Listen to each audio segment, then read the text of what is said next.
Tottenham remporte la Ligue Europa, donc un grand bravo pour cette troisième Coupe d'Europe de leur histoire et la première qu'ils remportent depuis plus de 40 ans. C'est une dinguerie, rendez-vous bien compte.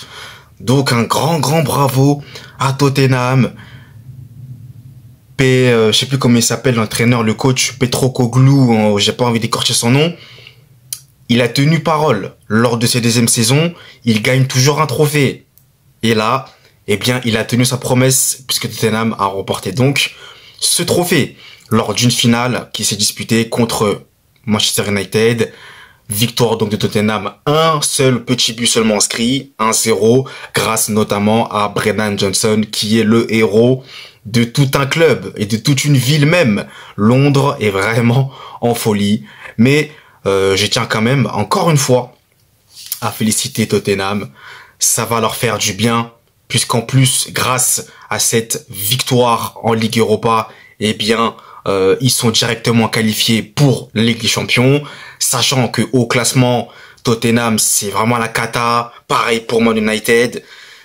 Première Ligue, c'était vraiment une saison, mais vraiment de flop assuré, d'un fiasco total pour ces deux équipes malheureusement, mais Tottenham, eh bien, s'est repris et a joué cette finale face à United. C'était pas vraiment un gros match, hein, une grosse finale, mais Tottenham a su marquer le but qu'il fallait.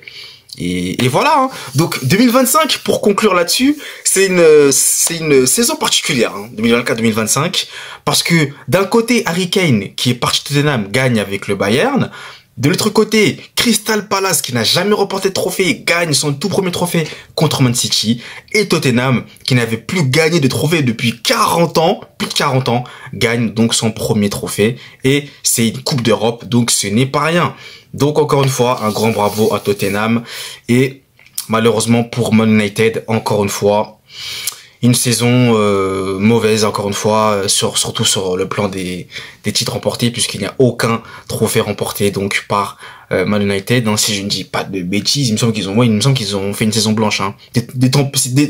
Dites-moi dans les commentaires si je me trompe, mais il me semble qu'ils ont fait une saison blanche encore une fois. Donc voilà. Mais Tottenham a fait le boulot. Postecoglou, il a tenu parole. Voilà, maintenant à voir hein, si Tottenham va le conserver ou s'ils vont le virer. Mais à mon avis, je pense qu'après cette victoire-là, obtenue en finale comme d'une Coupe d'Europe, Tottenham n'avait pas remporté de trophée depuis plus de 40 ans. Lui, il arrive, deuxième saison, il gagne quand même un trophée. À mon avis, ils vont le maintenir. Je pense qu'ils vont le maintenir quand même, parce que là, ça fait un bien fou à tous les supporters et surtout à un club. Et pourquoi pas, ça peut peut-être être le début d'une grande histoire pour Tottenham. Bon, je vais peut-être un peu loin, voilà, mais qui sait, hein? Qui sait? On ne sait jamais. On ne sait jamais. Donc dites-moi vous dans les commentaires ce que vous avez pensé de cette finale-là. D'ailleurs, je ne savais même pas qu'elle avait eu lieu hier. Moi, je vous le dis honnêtement, je ne le savais pas du tout. Donc, je l'ai appris ce matin.